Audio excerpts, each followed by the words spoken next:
disciplina, tá? Então, nós vamos ver concreto 2, ou estruturas de concreto armado 2, concreto 2, ok?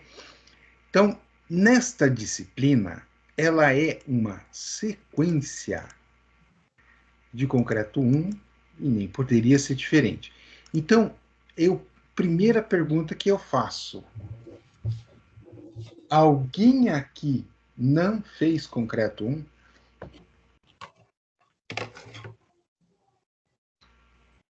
Todo mundo fez concreto 1? Eu acho que sim, professor. Eu fiz. Uma galera aí também. Não, beleza, beleza. Por quê, pessoal? Porque, olha só, nós começamos a disciplina de concreto 2 dando sequência e continuidade ao que a gente viu em concreto 1. Em concreto 1, nós dimensionamos o quê? As barras longitudinais, certo? Então, as barras longitudinais, elas foram dimensionadas em função do momento de cálculo.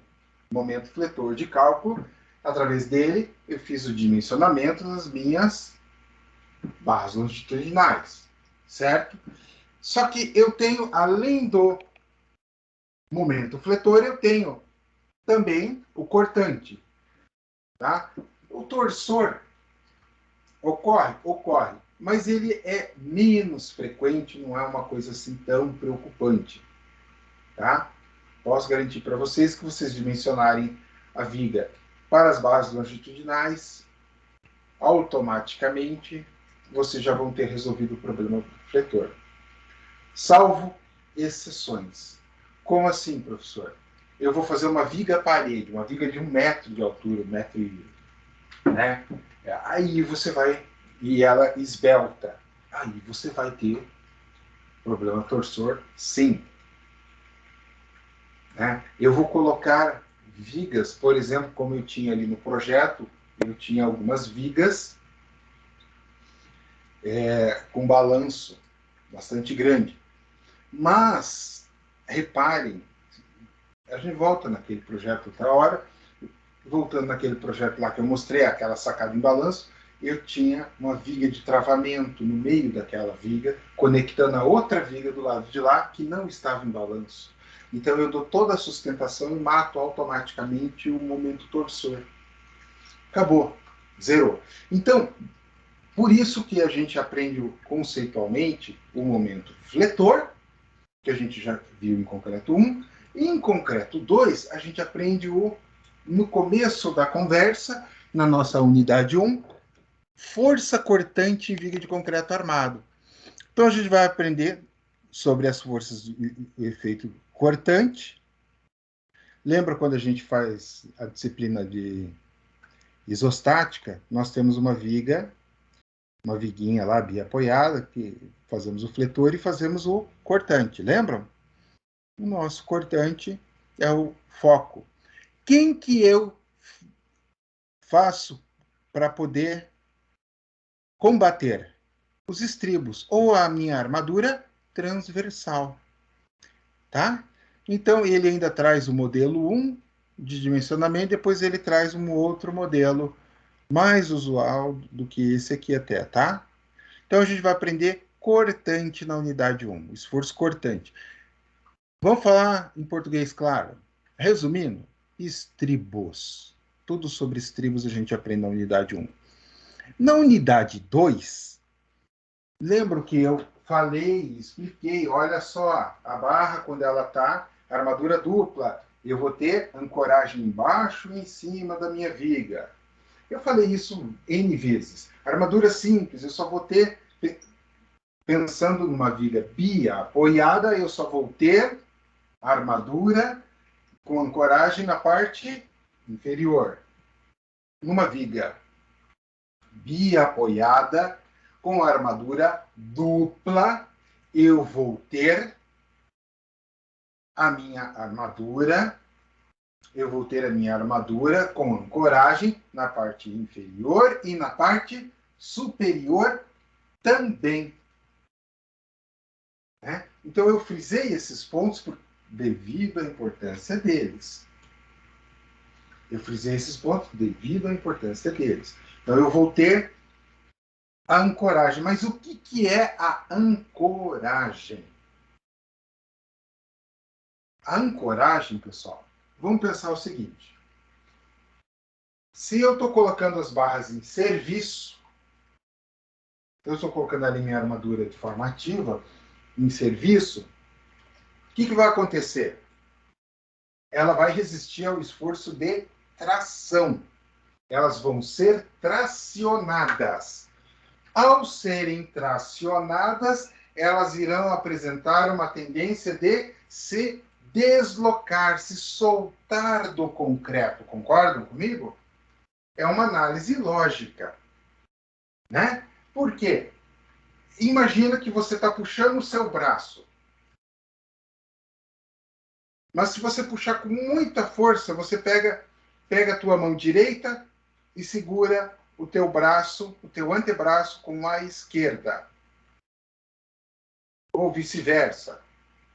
Pega a mão direita e segura, pega a mão esquerda e segura o antebraço. Você vai puxar. O que vai acontecer? Qual é a tendência? Ao você puxar,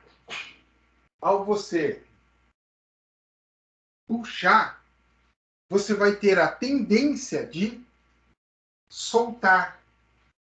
Então, quando você faz a ancoragem, nada mais é do que criar uma ligação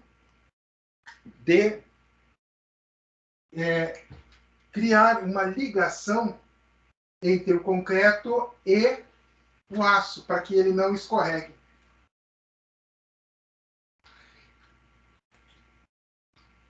Então, o que acontece? Para aumentar esta ancoragem, vocês viram aqueles ganchos.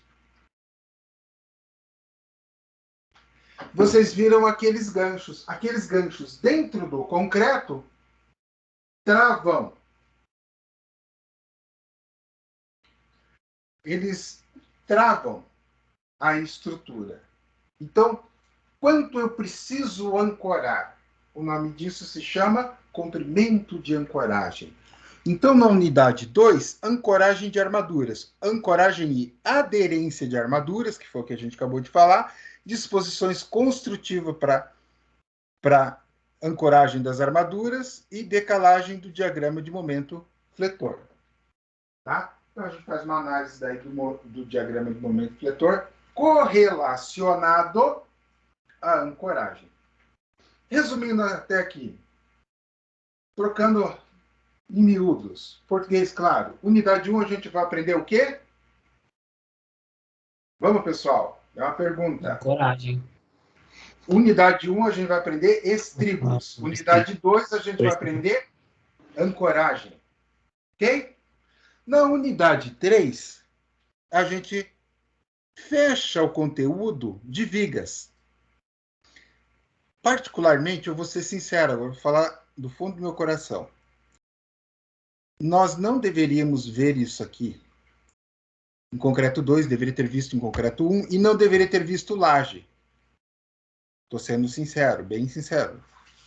Mas, manda quem pode, obedece quem tem juízo. Porque isso aqui, 1 e 2, é estudo de vigas.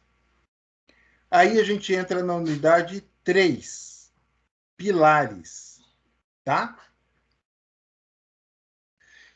Unidade 3, pilares.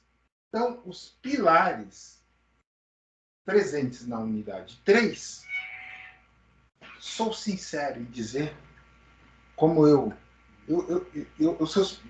busco ser muito franco com vocês, tá? Eu acho que pilares não deveria ser uma unidade, e sim duas. Pilares deveria ser 2 unidades. O conceito de ancoragem, estribos e tudo mais, estribos você usa em pilares e usa em vigas. Tá? O conceito é para combater o esforço cortante, tudo bem. Mas pilares deveriam ser 2 unidades. Devido à importância e a complexidade do estudo que envolve pilares. Aqui a gente vai trabalhar com pilares até 50 MPa. Pilares acima de 50 MPa,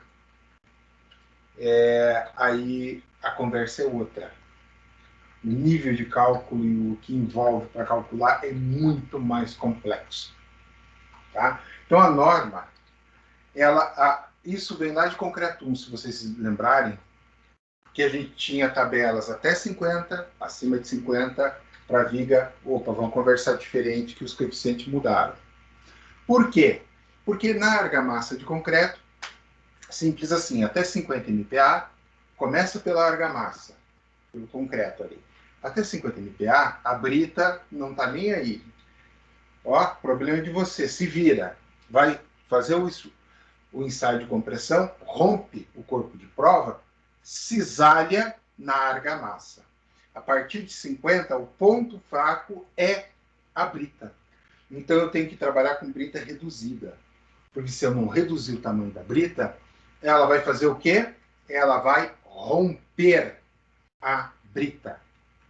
Tá? Ela vai romper na brita. Então, a minha linha de cisalhamento, que continuará sendo uma linha de 45 graus, irá romper na brita. Então, em função disto que a gente passa a ter esses problemas agravados pelo fato da esbeltez. Porque quanto maior meu FCK, mais esbelta é a minha seção. Quanto mais esbelta for a minha seção, ali no EBERIC, eu mostrei para vocês o diagrama de deslocamentos, lembram? O que vai acontecer? Eu vou ter um problema sério de deslocamentos. Por quê? Nós aprendemos isso. Me ajudem. Onde que a gente aprende momento de inércia? Qual disciplina? Pessoal, qual disciplina que se aprende momento de inércia? É física? Então, eu esqueci o nome da física. É porque eu não dou aula de física, né? Mas é física o quê? Física aplicada? Não sei. Mas é na última física, lá aprende momento de inércia. Lembram disso? Então, quanto menor for a seção, maior o momento de inércia. Lembram disso ou não? Ou menor. Menor a capacidade de resistir. Então, ele fica mais sujeito a deslocamentos. Então, acima de 50 MPa, a conversa muda completamente para pilares. Tá? Então, eu estou passando isso para vocês terem essa percepção. No futuro, eventualmente, quem for para a área de projeto, estrutura, vai acabar se aperfeiçoando, fazendo alguma pós na área e vai acabar tendo acesso a esse conteúdo de pilares. Ok? Dando sequência, pilares a gente fala sobre conceitos, os 3 tipos de pilar, extremidade, intermediário e canto. Cada um deles envolve um tipo de carregamento, mas é simples assim. Dá para simplificar? Dá. Imagina o seguinte, eu tenho um pilar. O pilar, evidentemente, está recebendo carga de quem? A liga? Da viga. Imagina que eu tenho a minha viga centrada no pilar, bem no centro do pilar. Como assim, professor? Pega um retângulo, um quadrado, faz uma cruz nele. Pega o ponto central dele. A carga está ali, no meio, centradinha. Chique no último, com a mais linda do mundo isso. Isso é o sonho de consumo de todo mundo. Infelizmente, na vida real, a carga não faz essa benevolência. Ela faz o quê? Ela se desloca. Como assim? Ela vai, por exemplo, ela está mais... Imagina que eu tenho um eixo X e Y no meio desse pilar. Alguém tem dificuldade para entender isso? Não, eu posso desenhar. Tudo bem? Quer que eu desenhe ou não? Bom. Eu acho que Então, por enquanto pode falar. Vamos ver, né, qual vai ser o resultado. imagine o seguinte, que eu tenho a carga deslocada ou no eixo X ou no eixo Y. É uma segunda hipótese. Então, a primeira carga está centrada. A segunda, eu desloquei ela no X ou no Y. Beleza? Agora, imagine o pior dos mundos. Ela deslocada em X e em Y. Vou fazer um wordzinho da vida que fica mais interessante para explicar o conceito de estudo de pilares para vocês. No caso, esse deslocamento, Gerson, seria na seção que você fala? Isso. Olha só. Ó, vamos fazer aqui um... Não custa, é rapidinho. Ó, tá aqui o pilar.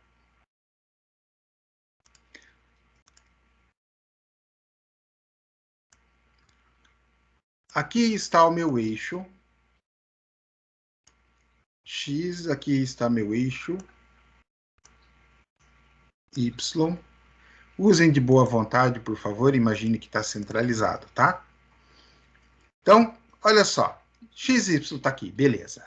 Então, agora eu venho com a carga da minha amiga Viga. Aqui está a carga da minha amiga Viga. Vou mudar a cor dessa carga só para destacar. Aqui.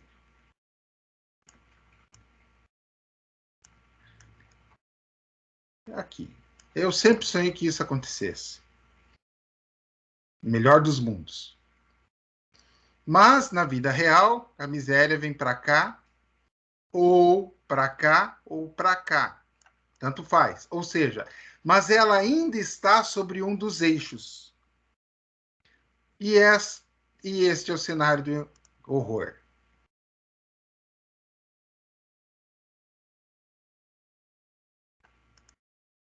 Ok? Por quê? Porque eu vou ter uma variação relativa ao meu eixo X e uma variação relativa ao eixo Y. Aí é o pior dos cenários, é o pior dos mundos, é aquilo que eu falei. Imagine o horror. Por quê? Porque enquanto ela está aqui, lembram que nós fazemos o diagrama? São 3 diagramas que a gente faz lá em isostática. O primeiro são diagramas de esforços normais. Lembram? Que é uma reta com valor zero. Claro, eu não tenho esforço na minha viga nas pontas da viga. Então, ele dá zero. Daí eu faço cortante e fletor. Ah, legal. Quando eu trabalho com pilar, eu passo a ter, sim, esforço normal. Por quê? Porque o meu pilar, ele é mais ou menos assim. Vou copiar e colar, pegar esse cara aqui. Olha só. Ele é mais ou menos assim. E aí... Espera aí. Vamos trocar a forma. Que lindo. Não tá aqui você. Sabia que tinha? Aí, ó. Não, olha só. Fala a verdade. Agora empolguei. Chique no último. Tem cara de pilar. A carga tá aqui. Vamos trocar. Olha só. Não, a coisa mais linda do mundo. Parece até um pilar. Beleza. Então, dá até para fazer os eixos aqui.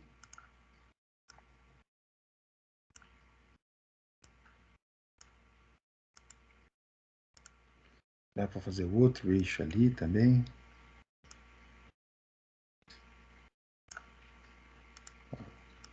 Ah, não, coisa mais linda do mundo. Então, eu tenho somente o esforço de compressão normal, tá? Quando eu faço o cálculo do momento, que eu multiplico pelo coeficiente de segurança, eu calculo o momento de cálculo, ou seja, o meu MD. Lembram disso? Em vigas? Sim ou não? Mais ou menos. Deus livre. Que beleza. Mas tá bom. Vamos lá. O que acontece? Olha só. Se minha carga está aqui, chique, linda, centrada, ele está centrado. Eu tenho deslocamento dessa carga em algum dos eixos? Não. Logo, eu não tenho momento nem em X, nem em Y, é zero. Morreu a conversa, vamos para casa e vamos ser felizes. O cálculo do pilar é ridículo. Mas no mundo real, não funciona assim. Eu vou ter, por exemplo, ele deslocado em um dos eixos. Faz de conta que aqui é o X. Então, quando eu tenho ele deslocado em um dos eixos, até vou fazer o seguinte, olha só. Esse trecho aqui, ó, tá vendo? Ó, desse amarelinho. Digamos que esse aqui seja o eixo X, por convenção. Eu tenho X. E aqui eu tenho o quê? Força. O que eu vou ter aqui?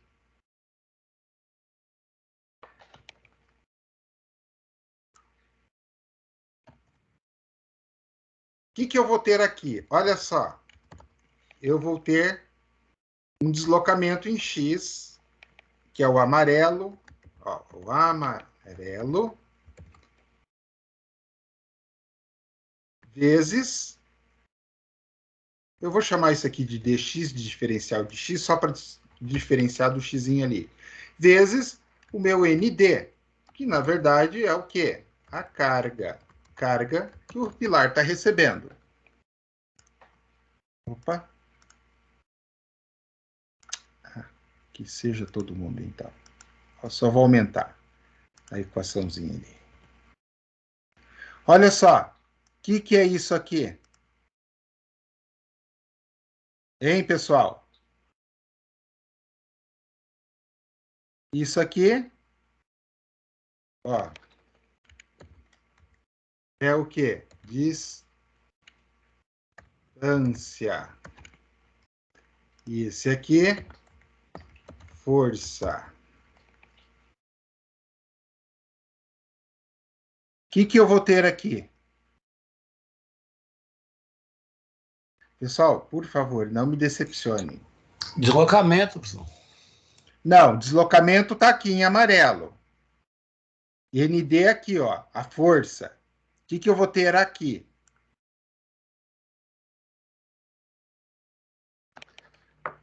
Vou mudar a equação para ajudar.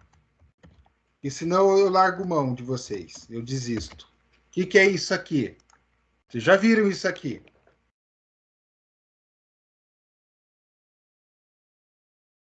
Força Momento? Isso! Meu Deus, eu quase desisti de dar aula. Eu falei, não, meu Deus, não sabe. Esqueceram da equação do momento. Foi gigante. Eu falei, olha, a Kátia rolou solta nessas férias. Foi tanta cachaça que esqueceram até do momento. Então eu vou ter momento. Obrigado, Sara. Olha só, eu vou ter momento aqui dx se for em x. Se eu tiver este deslocamento aqui com a carga aqui, eu vou ter o quê? M do quê? M do que eu vou ter, pessoal? Momento, não foi o que ela falou? Sim, momento, mas em função de y. Então, eu vou ter momento de x e momento em função de y. Mas eu estou tendo quantos momentos? 2. Um. Ó. Qual que é o momento? Ó, se eu tenho no eixo y, qual que é o momento de x aqui? 0. Agora, o pior cenário de cálculo.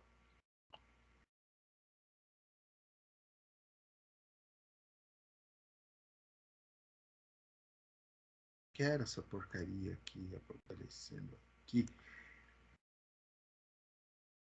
Depois, dever de casa para vocês, tentem desenhar nesse Word aqui, só para vocês verem que beleza que é. Eu vou fazer o seguinte, vou aproximar a bolinha, porque dá menos trabalho. Olha só, e agora, quando ele está desta forma, eu tenho o quê? eu vou ter automaticamente momento de x e momento de y. Então, eu tenho momento de primeira ordem e momento de segunda ordem.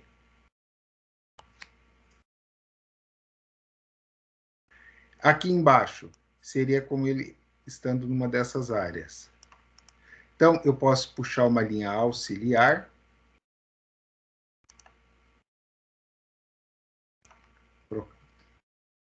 Aqui.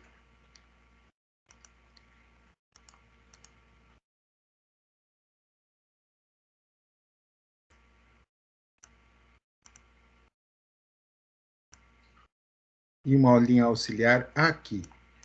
Tá? Eu posso trocar a cor da linha auxiliar para facilitar? Posso.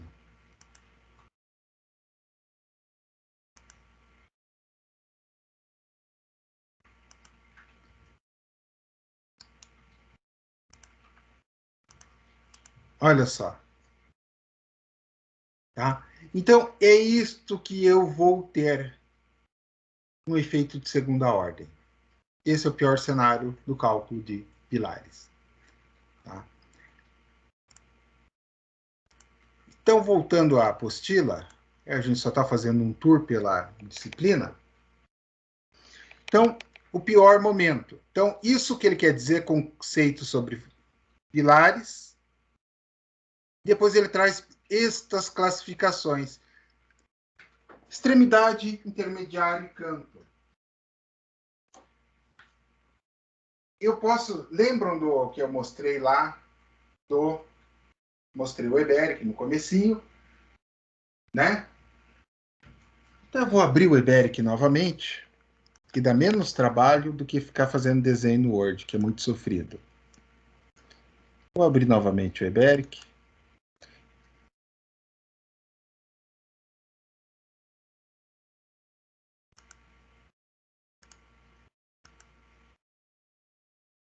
Deixa eu compartilhar com vocês. Ok. Então, vou abrir um pavimento qualquer aqui e vamos lá. Gerou meu modelo 3D, está aqui. Então, pessoal, lembram que são 3 classificações, né? Aqui está o 3D, mas aqui eu, na planta baixa, ou na planta de forma. Planta de forma, aí. Vamos lá. Esse pilar ele está posicionado aonde? Esse está onde? Esse está onde? E este pilar está aonde? Então, eu tenho 3 classificações: canto, intermediário e extremidade. Vamos ver se vocês entenderam. Eu não vou explicar qual que é qual. Esse pilar aqui é que tipo de pilar? Canto. Muito bem. Próximo. Esse. Intermediário. Muito bem. Esse. Extremidade. Muito bem. Sara, esse aqui.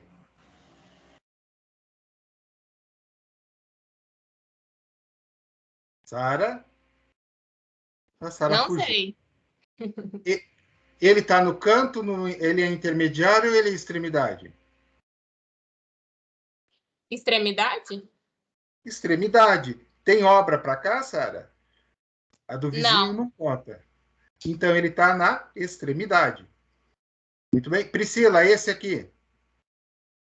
Intermediário. Por quê? Porque ele está no meio, professor. Exatamente. Ele você tem obra para os dois lados. Muito bem. Francisco, esse aqui. Esse aí é de canto. Muito bem. Por quê? Chega 2 vigas dele e ele está no canto da estrutura. Muito bem, muito bem. Deixa eu ver. E este aqui, Marcelo?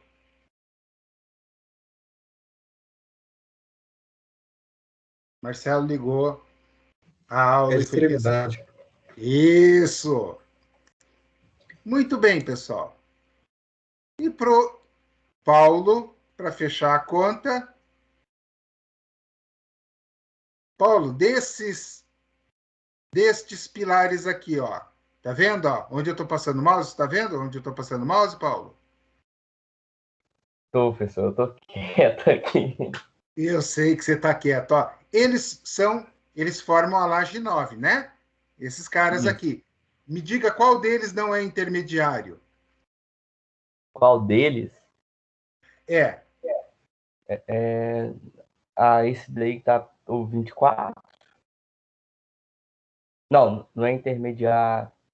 melhor, quais não são intermediários? Tá o 22, O 21. 22, ele é o quê? Tem mais alguma coisa para cima aí no projeto? Não, ele é intermediário, sim, que ele Ele é está integrando. intermediário. E esse aqui? Não, esse aí é também intermediário, né? E esse? Esse daí eu também acho que sim que é intermediário, né? Não, porque ele tá Todos são com ações intermediários. na pista. Exato, todos são intermediários. Todos vão possuir travamento. Tá? Então, essa é a ideia. Esse é o conceito de pilares intermediários, pilares de canto, etc. Olhando no 3D agora.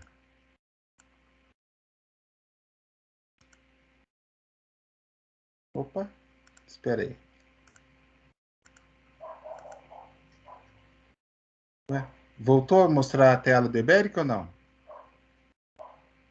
Tá Sim, mostrando. voltou. Beleza. Ele tá com essa coisa chata de apresentação aqui em cima. Agora saiu. Então, olha só. Voltando para cá. Agora fica mais fácil de analisar, né? É um pilar na extremidade. Esse é um pilar de canto. Lembra o que eu falei do deslocamento? Olha só. Vamos fazer o seguinte, vamos olhar debaixo da estrutura. Olha aqui a viga de travamento.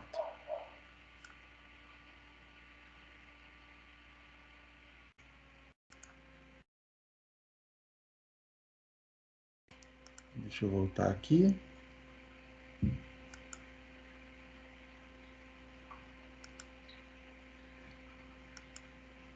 Interessante, ele não carregou a outra vista lá. Tá bom, não vai no braço mesmo.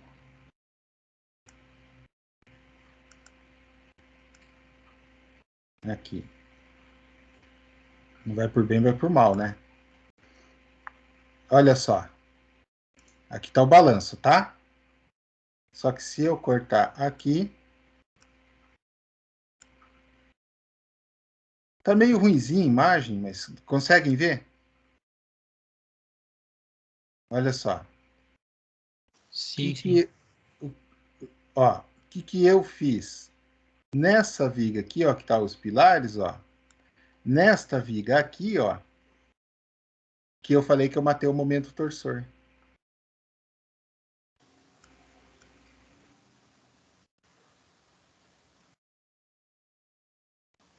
Essa viga aqui, que recebe esses pilares, ela mata também o momento torsor. Ó, olha a maldade. Olha a maldade.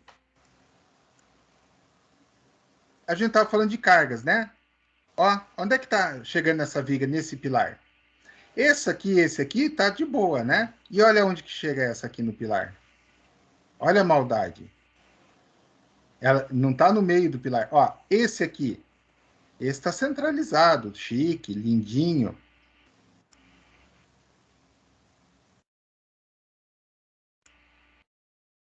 Olha esse aqui. Pegando no pilar de baixo, evidentemente, tá, pessoal?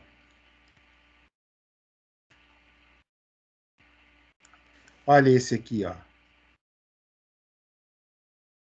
Ó, tá aqui. O meio do pilar é aqui, ele tá pegando aqui. Vamos olhar pela planta de forma que fica mais fácil de olhar isso, né? Olha só. Esse aqui centralizou. Show de bola. Não judiou do pilar. Esse aqui também, chique no último. Esse aqui, não. Esse judiou do pilar. Esse judiou do pilar. E esse aqui também. E esse aqui, existem pessoas, existem arquitetos, né? Não, aí o infeliz inventa esse deslocamento da viga. Já faz um dentinho ali e fode tudo. É, Né? exatamente. Pensa, para fazer o ajuste disso, do cálculo disso aqui, que beleza que é. E ainda o infeliz me deixou isso, essa viga vem reta aqui, ó, lá em cima. Ou seja, a outra viga desalinha também. Então, por isso que eu falo. Aí o cara olha e fala, ai, que lindo que ficou meu desenho. Porque ele não calcula, né? Aí a gente aqui se lasca. Mas tudo bem, faz parte. Nós somos pagos para se lascar calculando, né? Então, e aí o dimensionamento dos pilares. Então, a unidade 3 aborda pilares. Ficou clara essa parte de pilares, pessoal? A ideia não é que vocês entendam tudo sobre pilar, mas dar uma visão do que nós iremos calcular em pilares. Ter uma noção do que é o cálculo do pilar e o que ele envolve. Por que eu frisei e mostrei no Word os desenhos dos deslocamentos? Para vocês entenderem o quê? Projetar deslocando o pilar é um bom ou um mau negócio para pensando em custos na estrutura? É um mau negócio, né, professor? Visto um mal, né? Mau negócio, você gera mais cargas. Ao gerar mais carga, você torna o cálculo mais complexo, mais caro, mais material vai ser gasto. Então, entenderam o porquê da importância do estudo do conceito teórico? Sem esse estudo, vocês olharam, eu mostrei a estrutura, não comentei nada. Aí a gente voltou e eu comentei. Aí vocês já, começaram a ver os detalhes, onde é que é, e como é que é, e o porquê.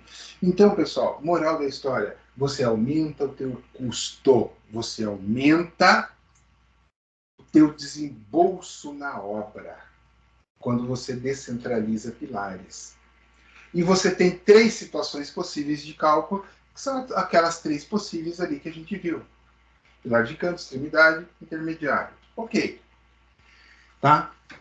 Dito isto, nós chegamos na 4ª unidade. Pessoal, eu vou ser bem sério. Isso aqui é maldade. Colocar em uma unidade 4 inteira esses 3 itens. Dimensionamento de blocos de fundação. Depois, sapatas e depois escadas e reservatórios. Evidentemente, a gente vai ver algo introdutório, conceitual. A gente não vai conseguir aprofundar o nível de conhecimento. Vai dar uma visão geral para vocês. Tá? Por quê? É muito pouco tempo de aula para a gente conseguir fazer isso. Nós precisaríamos, para blocos, uma única unidade para blocos. Uma única unidade para sapato. E mais uma unidade para escada e mais uma unidade para reservatórios. Estou sendo bem sincero.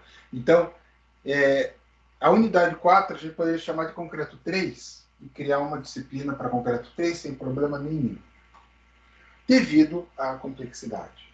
Tá? Por quê? O cálculo envolve muitas variáveis que eu vim trabalhando conceitos de fundações com vocês.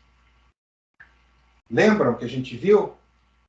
Bloco, estaca, carga indireta, carga direta. Lembram disso ou não? Em tecnologia. Direta e indireta. Então, por quê? Aí vem solos, que vocês estudaram já também. Então, eu tenho um solo arenoso. Ele tem baixa ou alta compressividade? Baixa, ele não deforma muito, né? Solo arenoso.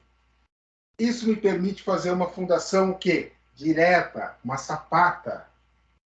Ok? Quando eu vou para o bloco, eu estou pensando num solo que tipo? Argiloso. Por que eu tenho que usar estacas num terreno, por exemplo, onde eu tenho bloco? Por quê, pessoal? Porque se eu fizer uma sapata, vai acontecer o quê? Vai sofrer o quê? O que vai sofrer? Recalque. Lembram do que é recalque? Sim. Então, a estrutura vai ceder. A casa cai. Ou seja, é um mau negócio. Aí eu tenho que fazer o quê? Buscar um solo estável, solo firme. Então eu vou fazer bloco com estacas. Tá?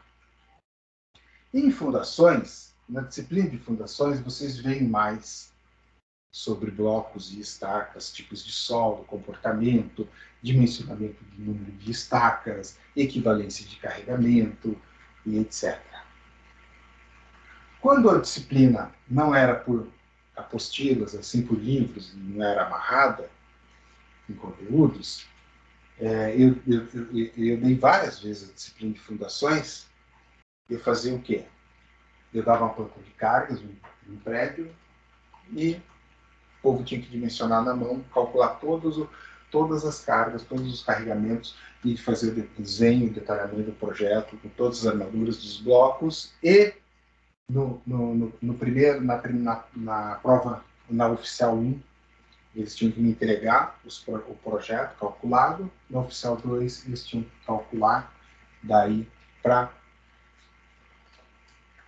bloco. Era sapata, oficial 1, bloco na oficial 2. Além da prova, mas o trabalho valia, eu considerava metade do oficial. E aí caía a teoria e tudo mais, mas tinha que calcular. Evidentemente a gente sabe, professor, mas fazendo assim e tal, podia fazer em dupla e tal, em trio até, né? Tinha turma de 50, 60 alunos, como é que não tinha como? Então dividia a turma lá em grupos, em equipes. Vai ter um que não vai fazer, vai ficar só nas costas dos coleguinhas, né? Mas vai ter gente que vai aprender. Mas o meu objetivo é ensinar. E ensinar quem quer aprender. Quem não quer aprender, a escolha é livre. O castigo vem depois, no mercado de trabalho. Então, a escolha fica a critério do aluno. Mas era bem interessante, bem legal. Hoje, com a mudança, a adoção do livro, ela mudou um pouco esse foco. Mas mesmo assim, ainda lá em fundações, vocês vão ver mais sobre dimensionamento de estrutura de fundações. Por quê? Ela é bem complexa, a estrutura de fundações.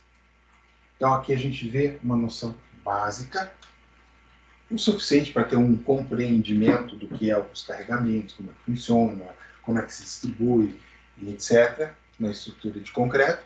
E lá vocês se aprofundam na disciplina de fundações. Escadas, pessoal, se assemelha muito à laje maciça. Não tem grandes segredos de mencionar uma escada, tá? Pelo contrário, é simples. Não.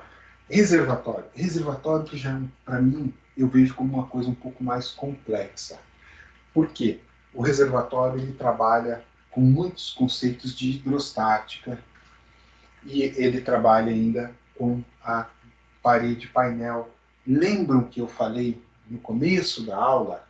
Torção, você não tem que se preocupar tanto. Aí você passa a ter problema de torção, você passa a ter problema, alguns detalhes importantes que eu vou chamar a atenção de vocês para a conceituação do reservatório em si, para vocês terem isso em mente, para vocês estarem preparados quando chegarem lá na frente, não terem dor de cabeça. Então, na verdade, pessoal, nós temos um conjunto de conteúdo bem interessante para aprender. Mais tempo em pilares seria interessante, uma abrangência maior, um detalhamento maior. E essa parte final aí também, embora vocês vão ter disciplina de fundações para compensar. Então, ao longo do semestre, eu estava verificando o calendário. Por exemplo, as aulas de segunda e terça são aulas bem prejudicadas. Por quê? Porque prejudicadas, professor? Porque você tem 7 de setembro, depois você tem não sei o quê, Dia da Criança, né? Depois, enfim, pega, acho que uns 3 feriados, reduza a carga horária. Concreto já não vai ter esse problema, a gente vai ter a carga cheia.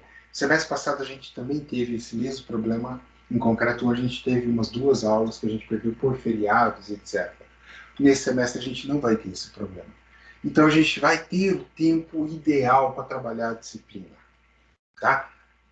A avaliação vai ser muito similar a concreto 1. Vai ter lista? Vai. Vai ter bastante exercício? Vai. E assim, no semestre passado, eu dei uma aliviada na parte de cálculo. Neste semestre, não vou fazer isso. Tá? Então, vocês vão ter que calcular. Por quê? Porque eu acho importante essa parte, vocês aprenderem essa conceituação, porque essa parte de ancoragem, por exemplo, estribos nem tanto, tá? Mas ancoragem, esses conceitos de ancoragem, de pilares, e aí a outra parte ali é mais conceitual também, é importante vocês terem essa noção para se prepararem para usar um software no futuro. Ok? Evidentemente que não vai para a parte de estrutura, cálculo estrutural. A estatística diz que 1 a cada 50 que se forma vai para cálculo estrutural. Ou menos até. A grande maioria corre do cálculo estrutural. Por quê? Porque não gosta, prefere execução de obra, outras coisas. Mas eu acho que é legal, até para quem vai só para execução de obra, que é o que pega 40, de 50, 40 vai para execução de obra. 40 vai para execução de obras. Tá? 5, 6 vai para pavimentação. 3, 4 vai para projetos. É mais ou menos essa distribuição. Então, o que acontece? Dentro deste cenário, é legal ter uma boa base de conceitos na parte de estrutura, para que lá no campo você não sofra. Porque senão você chega lá e você vai, estou fazendo assim, tal, meio que tipo pedreirão. Meio que tipo pedreirão. Então a ideia não é que vocês sejam pedreirão. A ideia é que vocês sejam engenheiros. Né? Então você chega lá, está vendo a execução, tal, você tem uma visão geral do que é a planta, o que está, né? O que foi feito e por que foi feito. E aí você trabalha de uma outra forma que eu acho muito importante, a forma preventiva, tá? Preventiva. Vocês trabalham de uma forma a evitar erros de execução. Dúvidas sobre o conteúdo, pessoal? Não. Não, professor. Beleza. Então vamos lá. Força cortante em vigas de concreto armado. Então eu já falei bastante coisa, frisei alguns pontos, né? São os nossos estribos, tá? Que é os esforços cisalhantes. Então, e aí ele traz ainda a questão da ancoragem, das armaduras longitudinais, dos comprimentos de ancoragem. Então, ação da força cortante em vigas de concreto armado. Aqui nós temos a figurinha da viga, esse carinha aqui, o estribo. O estribo. Esforço cortante. Então, as armações dos estribos, se a gente for olhar aqui, ó, por esta figura aqui, ó, dá para a gente ter essa noção, né? Então, o esforço cortante é aquilo, lembram? Onde o esforço Onde o momento fletor é máximo, o esforço cortante é o quê?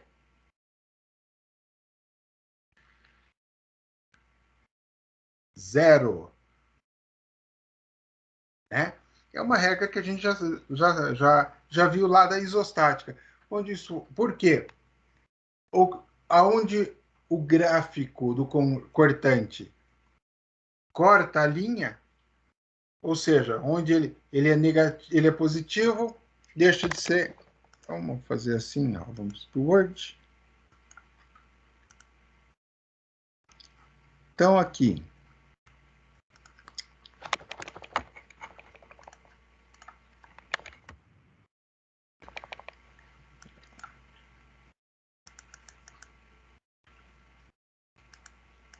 Então, vamos lá.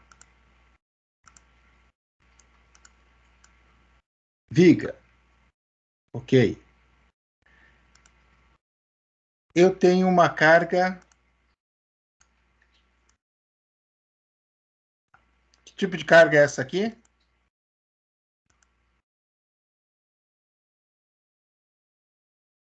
Carga. Isso, muito bem, obrigado por responder. Carga concentrada. Se eu for traçar o diagrama, eu vou ter. Eu não vou chegar bem na força aqui para não sobrepor a força. Mas eu vou ter uma carga positiva e vou ter o quê? A outra parte da carga vai estar aqui, né? No diagrama. Então, eu posso fazer assim, ó, separado ali. Vou fazer um cortante mais chique, bonito para vocês.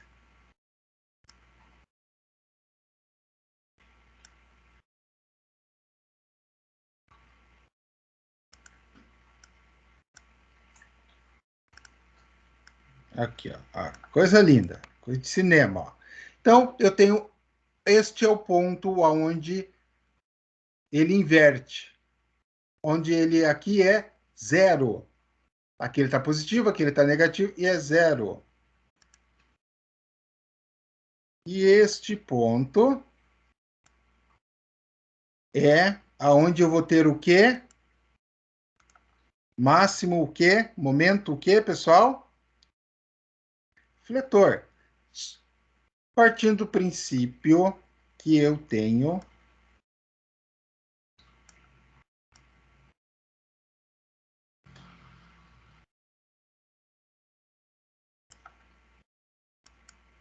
apagar essa linha torta aqui. Partindo do princípio que eu, né, é uma carga concentrada.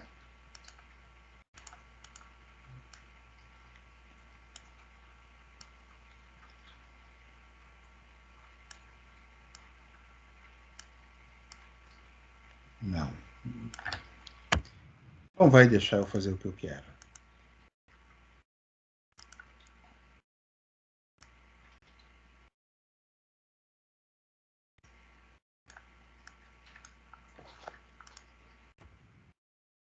Sofrência isso aqui.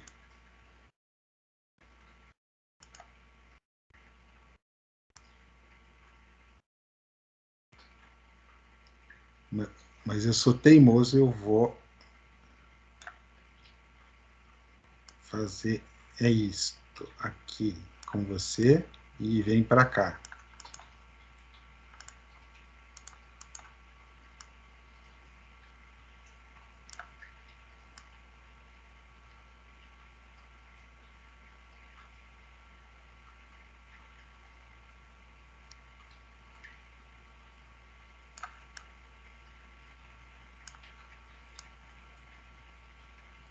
Aí. Então, olha só.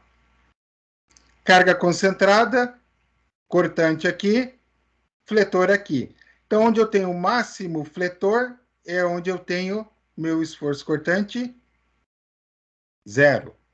Mas repare que eu tenho um esforço atuante em toda a seção. Agora, pessoal, imagine que a minha carga, ela não é mais uma carga concentrada. ela é uma carga o quê? Distribuída, tá? Por toda a seção. Não vou ficar fazendo o desenho de coisa aqui. Vocês já entenderam, né? A ideia. Olha só. Tá aqui.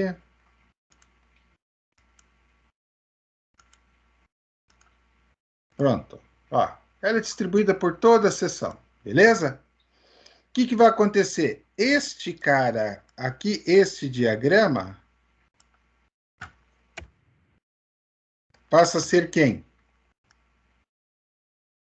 O meu cortante, correto? Este é o formato do cortante. E o que vai acontecer? O meu momento fletor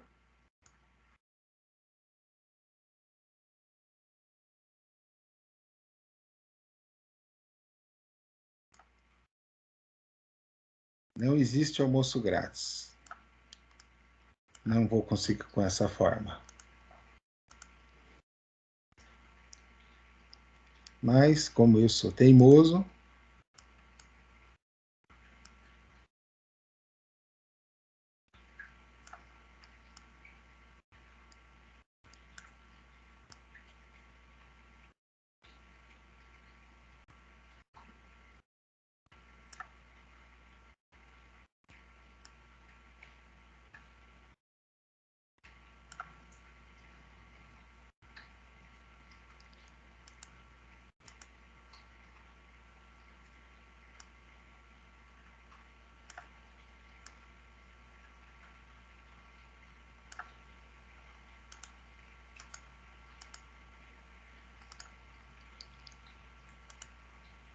eu sou teimoso, vocês são bonzinhos. Então, vamos fazer de conta que é o gráfico do momento fletor, uma parábola. Mas, esse aqui tem um erro, né? Qual que é o erro?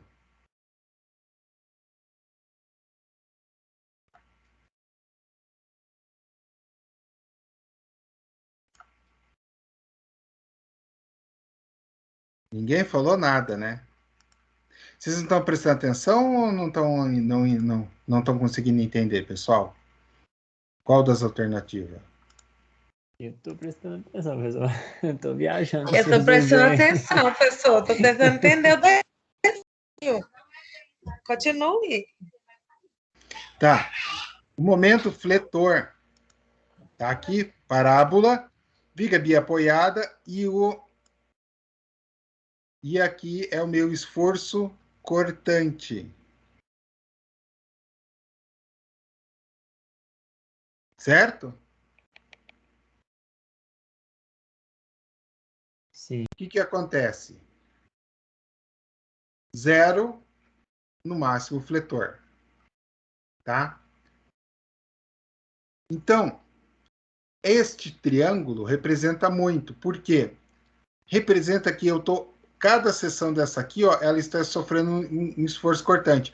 Quando ela chegar aqui no ponto, no meio aqui, é onde é o máximo. Então, o esforço cortante é isso aqui. Então, o estribo é justamente para combater este esforço cortante.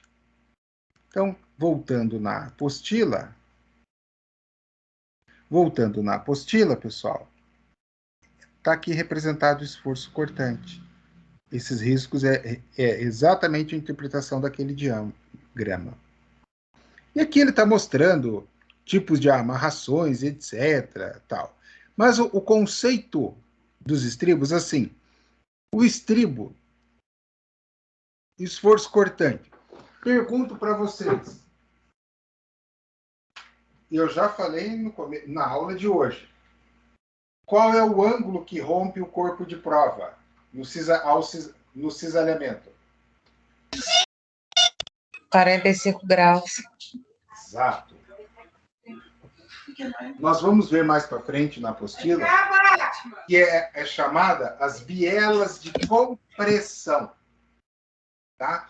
Então, se eu fosse fazer um estribo dentro daquilo que é o necessário e otimizado otimizado, ou seja, usando o aço dentro do que é estritamente necessário, eu faria os estribos exatamente como está essa treliça, em 45 graus. Por que nós não fazemos assim? Por quê? Quem está trabalhando com obra aí? O Marcelo, eu sei que está.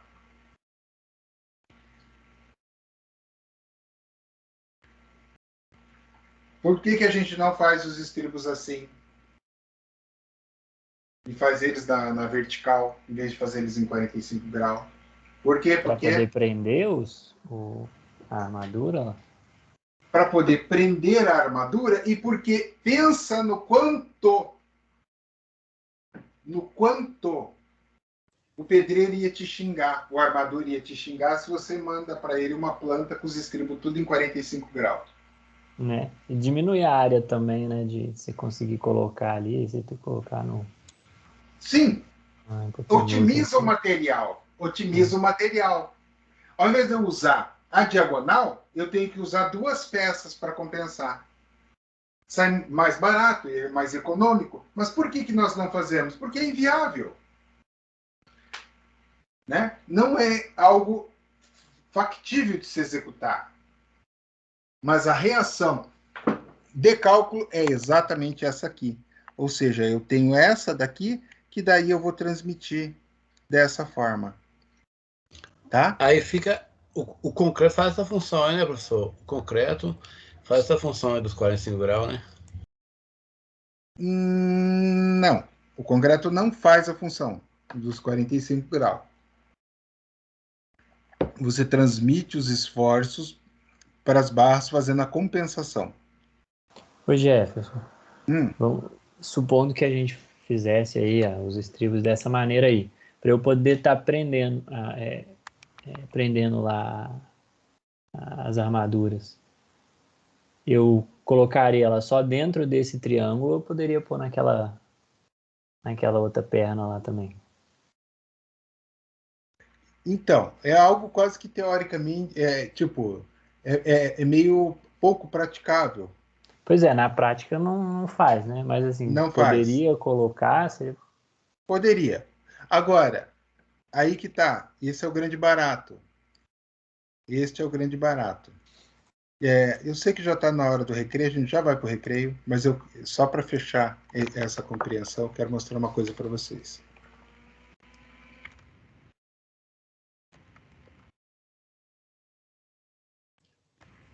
Ô Gerson, os estribos nessa posição aí vai influenciar no momento fletor?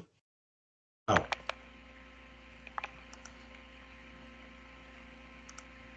Não vai.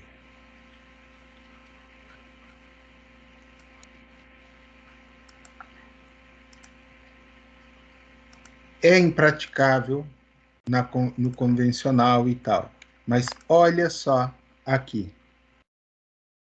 Olha a minha treliça como é que é. Não chega bem no 45, né? Dá uma forçada da amizade, né? Mas olha só. Mas ela chega bem próximo do que seria o 45. Tá vendo?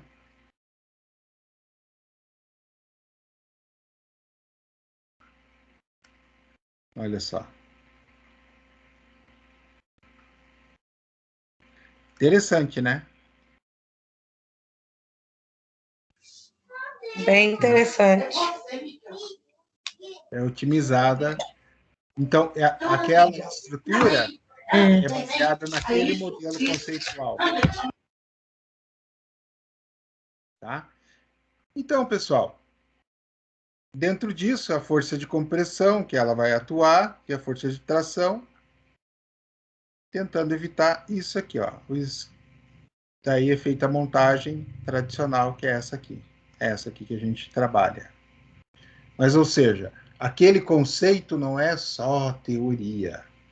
Existe aplicação prática também. Na construção convencional, não é aplicável, porque a gente sabe que seria complicado fazer isso nas vigas em obra. Ok? Por isso que a gente não adota bielas de compressão, mas as bielas de compressão, elas são mais eficientes porque elas usam aquilo que é exatamente necessário para a armação da nossa estrutura. Pessoal, 8h40, voltamos 8h55 para a gente finalizar o conteúdo, beleza? Até aqui alguma dúvida? Tranquilo? Fechou, tranquilo, já.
Bom, pessoal, vamos voltar para finalizar a nossa aula.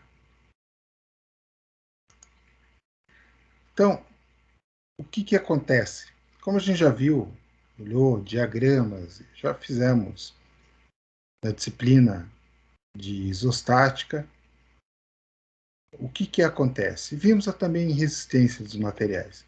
O cisalhamento da viga de concreto armado, ele ocorre com uma evolução do fissuramento.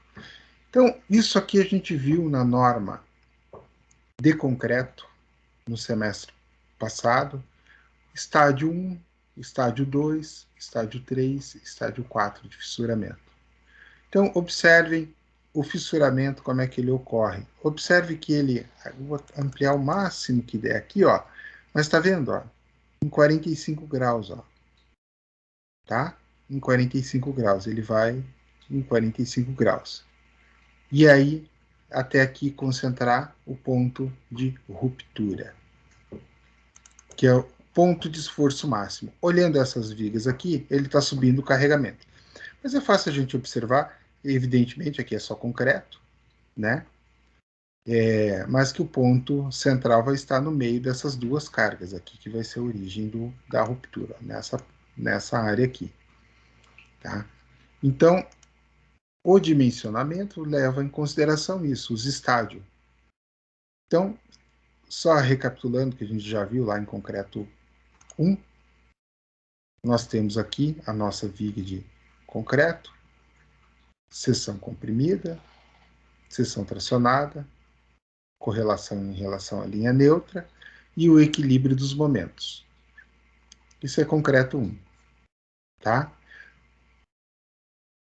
Mas a gente pode fazer essa mesma consideração para cisalhamento. A gente pode fazer isso aqui, a gente viu lá do cisalhamento, a teoria do cisalhamento, na nossa resistência dos materiais, a gente viu ele correlacionando. E aí ele vai evoluindo os níveis conforme os estágios vão avançando, né? Então, no estágio 1, a gente está com ele passando pela linha neutra. No estágio 2, ele ainda considera como material homogêneo no estádio 1. No estágio 2, ele já considera o fissuramento e distribuição da tensão na seção de concreto armado. No estágio 3, o dimensionamento limite para flexão simples. Daí, conforme a norma, a gente vai trabalhar esse valor de K aqui para a expressão. Por que eu estou evoluindo? Porque essa dedução aqui, ela vai resultar na fórmula da tensão de cálculo, que é mais interessante para a gente analisar. Por quê? Porque ela é mais simples de se visualizar. Olha só, VD é o meu esforço de cálculo de cortante. Por que de cálculo? Toda vez que tiver o D, significa o esforço da estrutura, vezes o coeficiente de segurança 1,4. VD. Se fosse momento, seria MD, ou seja, momento vezes 1,4. BW, a base da viga, e D, a altura. Então, repare que o cálculo é feito sobre quê? Quem que esses dois caras aqui embaixo? A seção. É o esforço cisalhante dividido pela seção. Tá? Então, quanto maior a minha seção, menor a tensão de cisalhamento. Menor a minha tensão, maior a tensão de cisalhamento. Tá? Então, com isso a gente pode complementar a informação que nós obtivemos anteriormente. Quando eu falei, lembram que acima de 50 MPa, tanto para viga quanto para pilar, a conversa é outra, o nível de cálculo muda, porque aí nós passamos a ter situações de cálculo, das quais eu vou ter peças mais esbeltas. Então, olhando essa equação, eu tenho uma relação direta da o do esforço cortante dividido pela área da seção. Então, se eu tenho uma pequena área de seção, eu vou ter uma elevada tensão de cisalhamento. É uma correlação bem interessante e direta. E aí nós vamos entrar no conceito de armadura mínima, conforme a NBR 6118. Em concreto 1 a gente trabalhou, e eu frisei, conceituei, mostrei a NBR 6118 para vocês, não duas, não três, mas várias vezes. Por quê? Devido à importância da NBR 6118 nos nossos cálculos, nas nossas contas, nas nossas atividades. Né? Por quê? Ela impacta consideravelmente nos resultados de cálculo, a NBR. Ela impacta nos resultados, tudo que a gente trabalhou dentro de concreto 1 foi pautado nela. Foi usando a NBR. Concreto 2 não foge à regra. Tudo é referência dela. Então, a armadura mínima vem dela também. E aí, a taxa de armadura mínima, ou seja, eu vou fazer um cálculo invertido. Né? Como assim invertido? Invertido. Porque eu vou analisar o esforço cortante para dimensionar a área mínima. Então, eu vou trabalhar com a área mínima, montar a equação da área mínima pela base, meu coeficiente. Gama vai ser dado aqui em função de quem? Do FCK. Conforme o FCK, eu tenho aqui. Então, moral da história, a fórmula se simplifica neste cara aqui, ó. Neste cara é a minha fórmula. É uma relação direta entre o meu coeficiente, que depende de quem? FCK. Ah, um FCK de 20, 0,9. Ah, um FCK 25, 0,1. E assim por diante, tá? Tabela que tem na norma. O que vai acontecer? BW, seção. Então, o dimensionamento da armadura, ela é muito fácil e tranquilo. Então, dentro dessa fórmula, voltando para ela, se eu quiser usar por essa fórmula também posso, é simples, ó. É só eu pegar esses dois caras e jogar para lá. E aí eu já estou calculando com o espaçamento embutido. O S é dado de espaçamento.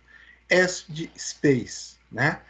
É o espaçamento longitudinal dos estribos. Então eu já estou trabalhando não só com quanto de aço eu preciso, aqui só me dá quanto de aço. Nessa fórmula, eu multiplico ainda pelo espaçamento. Tá? Então essa é a ideia. Não é difícil, não, é fácil de calcular. Espaçamento máximo de estribos. Então, a NBR, ela diz que os estribos deverão estar fechados. Ela diz também que quando essa face também puder estar tracionada. Então, ou seja, ele ainda pede para que você faça o posicionamento do estribo. O estribo ele vai fazer aquele desenho, deixa eu pegar o Word aqui. Deixa eu pegar o Word, vamos lá. Então o estribo ele vai fazer o quê? Forma. Então o estribo pega uma barra aqui. Pega outra barra aqui. Opa!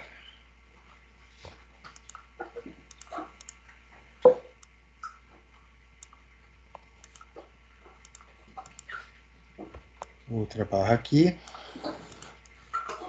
E daí ele vai fazer aquilo que ele pediu ali, ó.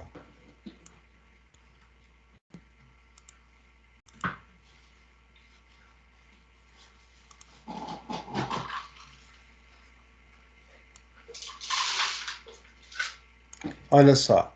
Opa, fugiu. Aqui, olha só. O estribo vai fazer isso aqui. Na verdade, o desenho correto, né? Essa barra vem para cá, faz o gancho, essa barra vem para cá e faz o gancho.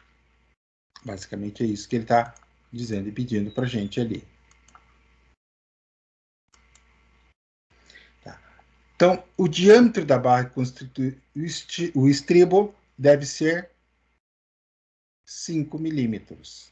Então, a norma já pede, ó, é 5, beleza?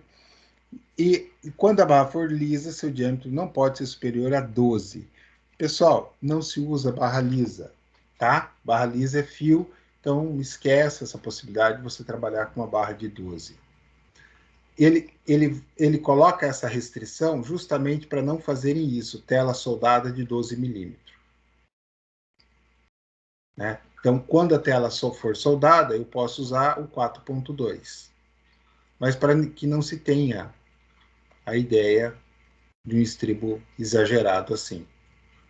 O espaçamento mínimo entre estribos vai ser medido segundo o eixo longitudinal. O que ele quer dizer com isso? Eu tenho uma viga, eu vou medir o espaçamento ao longo do comprimento da viga, que é uma lógica. Aí no projeto, nós temos a seguinte leitura. No projeto, nós vamos ter esta leitura aqui. Opa. Vamos lá. Deixa eu gerar.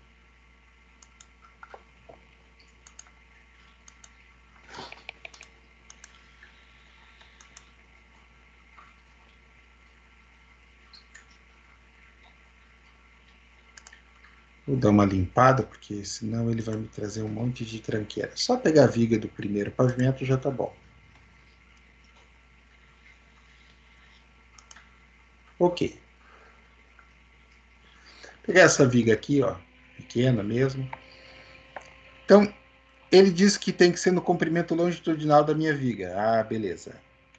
Fechado, ancorado dessa forma aqui. Tá? Que eu fiz o desenho tosco lá no Word. É assim. Aqui ele está dentro da seção, aqui ele está fora da seção. Beleza. E aqui ele me diz assim, ó, 25 do N5 com barra de 5 milímetros, comprimento de 89. Vamos entender o que ele quer dizer isso aqui. Ele quer dizer para mim o seguinte, N5, ele está dizendo que é esse cara, ele está pegando 399 centímetros, né? E ele vai distribuir 25 estribos ao longo desses 399 centímetros. Tá? Ou seja, ele está pontuando daqui até aqui. A viga, na verdade, ela tem um pouco mais de comprimento, mas ele não considera os pilares. A viga ultrapassa o pilar, né? Ele não considera, por uma questão de lógica. Você tem a ferragem de espera do pilar aqui. Se você jogar estribo até lá dentro, você complica a tua vida, né? A vida do armador em si, e na hora da montagem complica também. Então, por isso que ele considera este o comprimento de estribos, desconsiderando os pilares. 25 peças dessa aqui. Então, se eu pegar... Eu vou arredondar, tá? Faz 400 dividido por 25. Fica mais fácil só para calcular, para não, senão vai dar quebradinho. Então, eu pego lá 400 e divido por 25. Então, eu vou ter um espaçamento, um estribo a cada 16 centímetros. É essa a distribuição.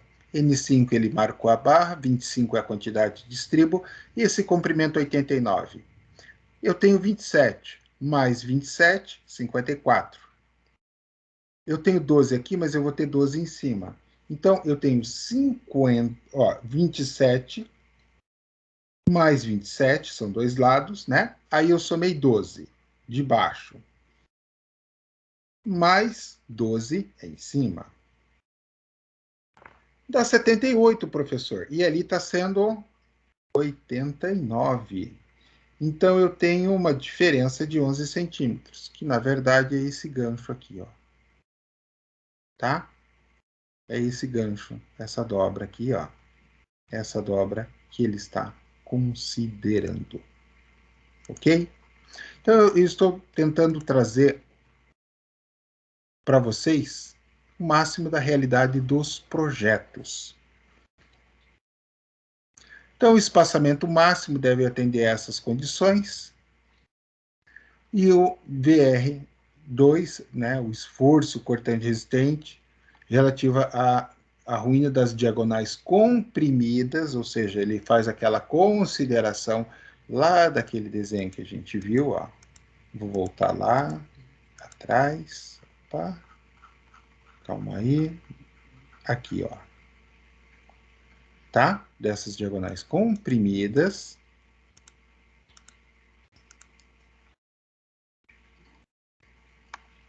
É o parâmetro de dimensionamento que ele está fazendo. Então, vamos para esse exemplo de cálculo aqui, que fica mais fácil para entender os nossos estribos. Então, uma viga de concreto armado de 20 C20, ok? Então, ele diz para mim, olha, teu concreto é 20. Ah, eu vi uma tabela mágica que dizia que 20 é 0,09. Ah, beleza. Então, tá. E ele diz que a minha seção é quanto? 20 por 60. Então, é 20 por 60? É. Então, se é 20 por 60, eu venho aqui, entro na fórmula com 0,09 vezes 20. Então, minha armadura mínima já é calculada automaticamente, 1,8. Beleza. Já posso calcular a armadura mínima. Ele não pediu isso no exercício de armadura mínima, mas eu já calculei para vocês. Vocês viram que não tem dificuldade nenhuma. Eu pego o FCK, pego o BW, jogo naquela fórmula e já tenho a armadura mínima de forma imediata. Mas aqui ele quer saber o quê? Sujeito ao carregamento, ele me dá o VD. Quando ele dá o VD, detalhe, ele já está me dando o valor real de cálculo, né? Então, se ele tivesse me dado o V, eu teria que fazer o quê? Pegar o 150 e dividir por 1,4. Daí eu chegaria no VD. Neste caso, majorar. Então, eu chegaria no VD multiplicando. Então, seria o 150 vezes 1,4, ou seja, eu usaria 210 para calcular. Mas ele já deu, ó, VD, então eu vou usar esse direto. Deu a seção e deu a altura útil. Tá? Então, se a gente for analisar, a gente voltando lá na fórmula, olha só, aqui, direto, nós pegamos da tabela e obtivemos ali, diretão. Eu quero saber este S aqui. É isto que me interessa. Tá? Então, eu vou ter que fazer o quê? Para usar esta equação aqui, para poder jogar ela aqui, eu vou conseguir calcular o meu RD. 0,27, beleza? Esse cara eu obtenho desta fórmula aqui. FCD, tranquilo também. Né? BW, tranquilo também. Ele me deu o BW. E o D também me deu.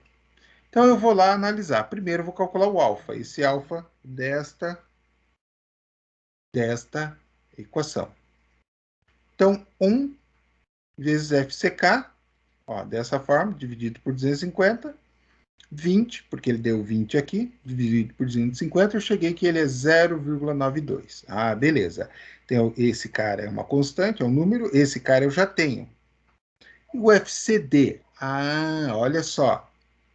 O FCD eu tenho que dividir pelo 1,4 para obter. O BW está aqui, é de graça, já está aqui, e o D é de graça. Então, eu cheguei que o meu R2 é 404. Jogando nesta fórmula para verificar o espaçamento, agora sim vale a pena a gente olhar a fórmula, né? VD, eu jogo aqui, vezes R2. Olha só, 67, que é da fórmula, R2. Eu calculei aqui, substituí aqui em cima. Tá? Então, se VD for menor ou igual a substituição do R2 aqui, ó, ele faz isso aqui, 404. Então, eu uso essa fórmula aqui, ó. Espaçamento máximo vai ser maior que 30. Então, se ele for maior, eu vou usar esse de 20. O que ele está considerando aqui? Se ele for menor, opa, o esforço cortante não é tão elevado. Então, eu posso ter um espaçamento maior. Se ele for maior, significa que o meu esforço cortante será grande. Então, eu já vou ter que dar uma maneirada. É o que ele está me falando. Então, o que vai acontecer? Fazendo a conta. E aqui a gente pode fazer a conta? Pode. Ele deu 150. Ó, 150 está dado aqui. Esses dois multiplicados está aqui, ó. Se eu multiplicar 0,67,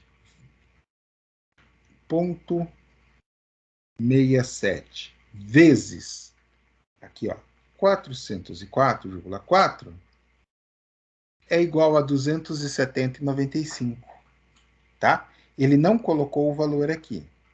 Então, aqui, este valor aqui é 270,95.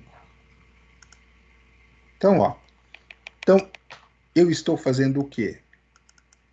Na verdade, eu estou dizendo que 150...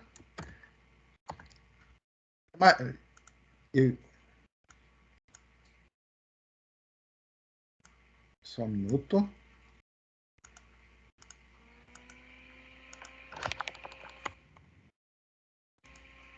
Olha só, eu estou dizendo que 150 é maior que 150 é menor que 270. Se ele for menor ou igual, aplico essa daqui, ó, a de cima, tá? Que foi o que ele fez aqui. E aí ele chegou que o espaçamento é 34,2. Só que ele, veja, que ele dá uma limitante de 30, né? Então, portanto, ele vai de 7 centímetros, que está aqui, ó, que é o mínimo utilizado, a, no máximo, 30 de espaçamento. Então, o espaçamento transversal entre os ramos sucessivos da armadura constituído por estribos não poderá extrapolar estes valores aqui. Ele pegou o VD de 0,2 por 4, menor ou igual a 80. Então, e aí ele jogou nesta outra equação aqui. Então, se eu quiser obter o máximo, eu venho aqui com 0,6 vezes.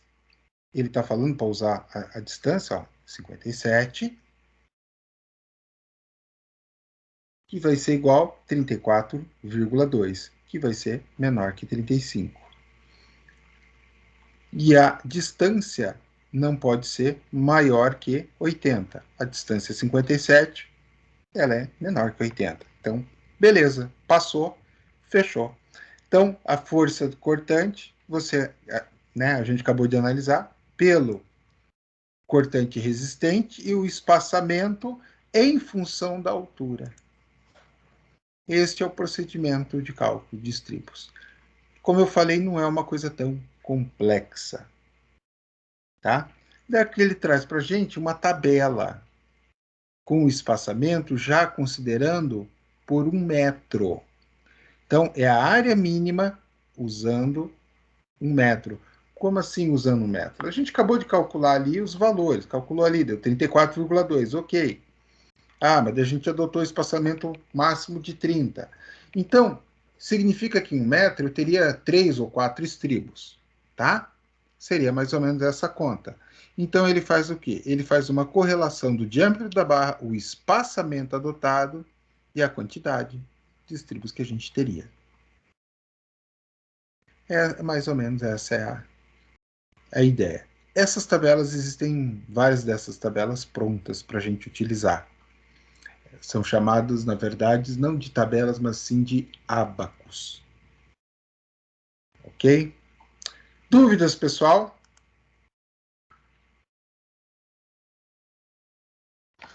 Por enquanto, não. Essa primeira aula, ela é uma aula bem tranquila, exatamente como foi em concreto 2, em concreto 1. A primeira aula é mais tranquila. Na segunda aula, a gente já começa a verificar outros modelos, o modelo 1 de cálculo, e daí ele já se torna mais complicado. Você calcular pela diagonal, tá? Então já é um pouco mais complicado. Daí aqui a gente tem toda um cálculo da armadura, com a distribuição, a quantidade de barras, etc. E depois a gente vai para o detalhamento deste cálculo. Ok? Pessoal, então seria isso a aula de hoje. Espero que vocês tenham gostado.